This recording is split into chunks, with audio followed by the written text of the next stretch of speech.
તો ધોરાજીથી એક મહત્વપૂર્ણ સમાચાર સામે આવી રહ્યા છે। આમ આદમી પાર્ટીના કાર્યકર્તાઓ રસ્તા ઉપર બેસીને રોડ રસ્તાના વિરોધમાં નારા લગાવ્યા છે। આ સાથે જ ધોરાજી જુનાગઢ રોડની અતિ બિસ્માર હાલતને લઈને આમ આદમી પાર્ટી દ્વારા અનોખો વિરોધ કરવામાં આવી રહ્યો છે અને આ સાથે કાર્યક્રમ રોડ રસ્તા ઉપર યોજાયો હતો।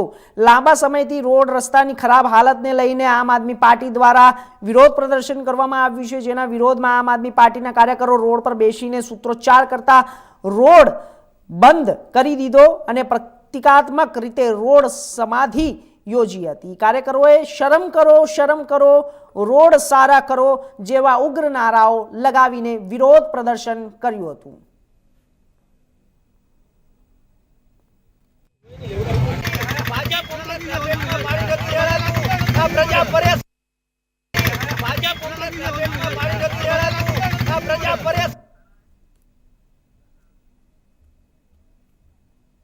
તો આગળ વાત